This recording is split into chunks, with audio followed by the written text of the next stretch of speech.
ಇವತ್ತಿನ ದಿವಸ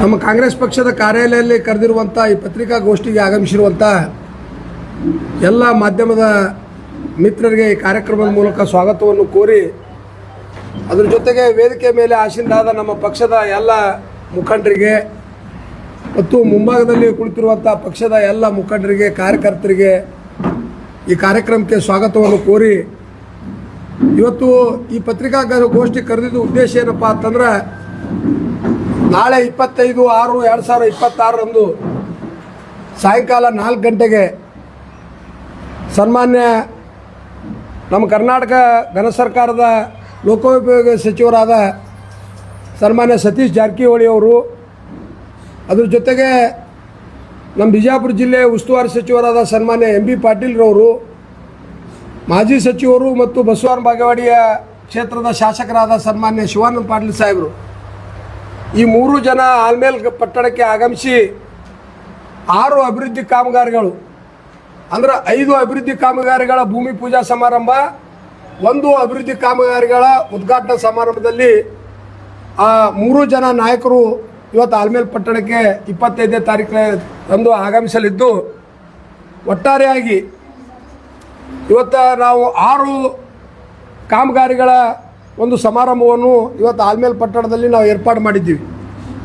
ಮೊದಲೇ ಕಾಮಗಾರಿ ಯಾವುದಪ್ಪ ಅಂತಂದ್ರೆ, ಸುಮಾರು ವರ್ಷಗಳಿಂದ ನೆನಗುದಿಗೆ ಬಿದ್ದಿರುವಂಥ ತೋಟಗಾರಿಕೆ ಕಾಲೇಜಿನ ಒಂದು ಭೂಮಿ ಪೂಜಾ ಸಮಾರಂಭ. ಅಂದರೆ 2019ರಲ್ಲಿ ಮಂಜೂರಾಗಿ ಕಾರಣಾಂತರಗಳಿಂದ ಸಾಕಷ್ಟು ತೊಂದರೆಗಳನ್ನು ಅನುಭವಿಸಿ ಆ ತೋಟಗಾರಿಕೆ ಕಾಲೇಜು ಇವತ್ತು ಹಿಂದಿನ ಸರ್ಕಾರ ಅದು ರದ್ದು ಮಾಡಿತ್ತು. 2023 ಚುನಾವಣೆಯಲ್ಲಿ ನಮ್ಮ ತಂದೆಯವರ ಕನಸದು ತೋಟಗಾರಿಕೆ ಕಾಲೇಜ ಮತ್ತು ಕಣ್ಣಿ ಬ್ರಿಡ್ಜ್ ಅವ್ರ ಕಾಲದಲ್ಲಿ ಮಂಜೂರಾದಂಥ 2 ಕಾಮಗಾರಿಗಳನ್ನು ಮತ್ತೊಮ್ಮೆ ಮಂಜೂರು ಮಾಡಿಸ್ಬೇಕಂತ ಅನ್ನೋದು ಇವತ್ತು ನನ್ನ ಒಂದು ಇಚ್ಛೆ ಇತ್ತು.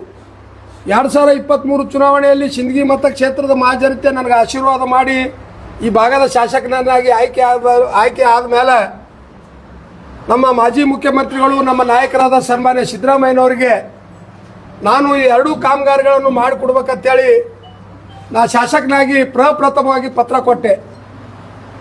ಆ ಪತ್ರಕ್ಕೆ ಅವರು ಬಹಳ ಒಳ್ಳೆಯ ರೀತಿಯಿಂದ ಸ್ಪಂದನೆ ಮಾಡಿ ಆ 2 ಕಾಮಗಾರಿಗಳನ್ನು ಇವತ್ತು ಸಚಿವ ಸಂಪುಟದಲ್ಲಿ ತಂದು ಇವತ್ತು ತೋಟಗಾರಿಕೆ ಕಾಲೇಜಕ್ಕೆ 145,73,00,000 ರೂಪಾಯಿ ಸಂಪುಟದಲ್ಲಿ ಇವತ್ತು ಅನುಮೋದನೆ ಕೊಟ್ಟರು.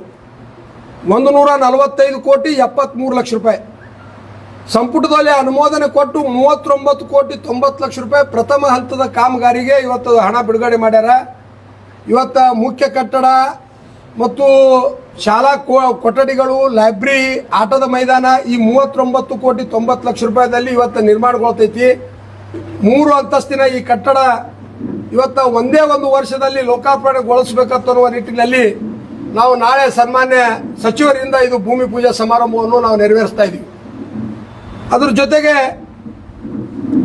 ಇವತ್ತು ಕಡ್ನಿ ಬ್ರಿಡ್ಜ್ ನಮ್ಮ ತಂದೆಯವ್ರ ಕಾಲದಲ್ಲಿ ಮಂಜೂರಾದಾಗ ಅದ್ರದ್ದು 30 ಕೋಟಿ ರೂಪಾಯಿ ಇವತ್ತು ಎಸ್ಟಿಮೇಟ್ ಆಗಿತ್ತು. 30 ಕೋಟಿ ರೂಪಾಯಿಗೆ ಅದು ಅಪ್ರೂವಲ್ ಆಗಿತ್ತು.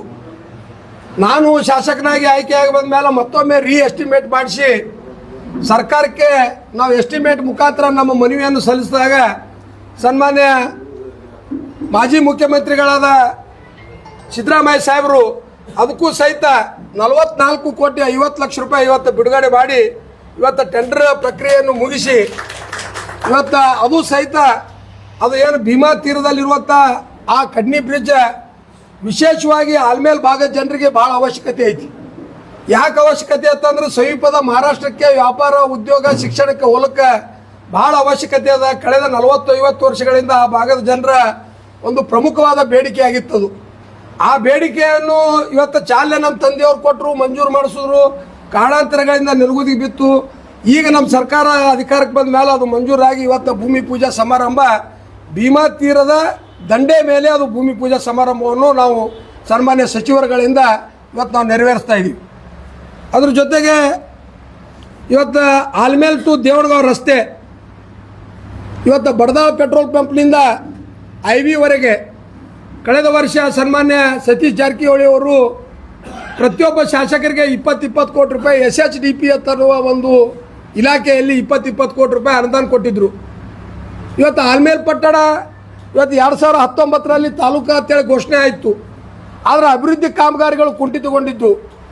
ಅದಕ್ಕೆ ನಾ ಏನು ಇವತ್ತು ವಿಚಾರ ಮಾಡಿದೆ, ಇವತ್ತು ಈ 20 ಕೋಟಿ ರೂಪಾಯಿ ಆಲ್ಮೇಲ್ ಪಟ್ಟಣಕ್ಕೆ ಮೀಸಲಿಟ್ಟು ಅದು ವಿಸ್ತೀರ್ಣವಾದ ಒಂದು ರಸ್ತೆ ನಿರ್ಮಾಣ ಮಾಡಿ ಆ ಒಂದು ಅದ್ಭುತವಾದ ರಸ್ತೆ ಅಲ್ಲಿ ಆ ಊರಿಗೆ ಕೊಡುಗೆಯಾಗಿ ನಾವು ಕೊಟ್ಟೆವಂದ್ರೆ ಮುಂದಿನ ದಿನಮಾನಗಳಲ್ಲಿ ಆಲ್ಮೇಲ್ ತಾಲೂಕು ಇವತ್ತು ಶೈಕ್ಷಣಿಕವಾಗಿ, ಇವತ್ತು ವ್ಯಾಪಾರ ಉದ್ಯೋಗಕ್ಕಾಗಿ, ಇವತ್ತು ಜನರು ಆ ಊರಿಗೆ ಹೆಚ್ಚಿನ ಸಂಖ್ಯೆಯಲ್ಲಿ ಇವತ್ತು ಎಲ್ಲ ಕೆಲಸಗಳಲ್ಲಿ, ಇವತ್ತು ಕಚೇರಿ ಕೆಲಸಗಳಲ್ಲಿ ಬರುವಂಥ ಒಂದು ಸುಸಜ್ಜಿತವಾದ ರಸ್ತೆಗಳನ್ನು ನಿರ್ಮಾಣ ಮಾಡಿಕೊಡ್ಬೇಕಂತೇಳಿ ನಾ 20 ಕೋಟಿ ರೂಪಾಯಿ ಅನುದಾನ ಇಟ್ಟೆ. ಆ ಅನುದಾನ ಇಟ್ಟ ಮೇಲೆ ಎನ್ಕ್ರೋಚ್ಮೆಂಟ್ ಭಾಳ ಆಗಿದ್ದು. ಎನ್ಕ್ರೋಚ್ಮೆಂಟ್ ಅಂತಂದ್ರೆ ಎಲ್ಲ ಬೀದಿ ವ್ಯಾಪಾರಸ್ಥರು ರಸ್ತೆ ಮೇಲಿದ್ದರು. ಇಲ್ಲಿ ವೇದಿಕೆ ಮೇಲೆ ನಮ್ಮ